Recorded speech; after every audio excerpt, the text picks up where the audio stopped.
Welcome to your one stop for ghoulish delights, my children.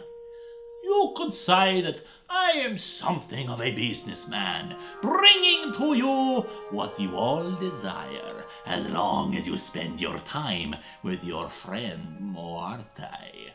But some items carry with them special responsibilities. Just follow the contract, and you'll be fine. Pet Shop of Horrors is a manga that is both anthology and ongoing story. It is the story of Dee, owner of an exotic pet shop in Chinatown. While the back of the manga calls him Count Dee, he admits that it is his grandfather who was the last count, but he simply is Dee. Step into his pet shop for something rare and priceless. Perhaps something not to be fed after midnight. No, seriously, he sells that. But of course he has quite a collection of other animals. For instance, the first story, Dream, tells of a rich girl who wishes to have a unique bird because of how her friend has one of their own. And so Dee presents to her a strelitzia, a bird that, in the middle of the night, sings the most beautiful song of love and homesickness. What's that, my children? That is a person and not a bird? I don't know what you're talking about. That is very clearly a bird, and it is a rare one at that. Just, be warned, don't walk in on the bird when it's trying to conceive a child with the female of its species. It can get messy.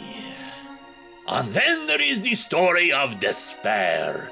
This introduces Officer Arcot, a detective who has begun noticing a string of bodies appearing, whose only link is the pet store owned by Dee. The latest death was an actor whose star had faded, but he was still young and beautiful. He had a particular obsession with reptiles and lizards, and as such, Dee got him something special. A type of basilisk who wore a mask to conceal her eyes, for it was said that if you were to look into the eyes of this lizard, you would soon be dead. But what did happen to this poor actor? And how is it that the lizard was found dead beside him too? And is it just me, or does the lizard actually look like Sailor Moon? I think it's the hair. Our third tale is Daughter. A couple has recently lost their daughter Alice, and the two seek solace, something to fill the void her absence has created. Dee is more than happy to show them a very special rabbit. One who looks like their daughter did, apparently. I say apparently because, I just see a little bunny rabbit. But the thing about any pet, really, is that you should only feed it what's good for it. Otherwise, there might be consequences.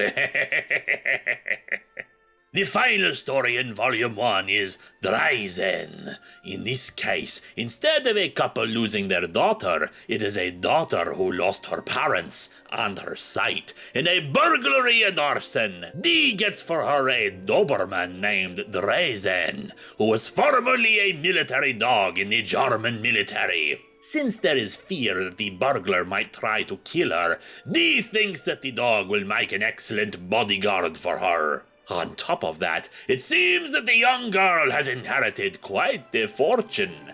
How fortunate, then, that she has such a loyal companion when it seems that there is someone after her. Pet Shop of Horrors' first volume is truly all about love in various ways, be it romantic love, fealty to one's friend, or the love of a parent for their child.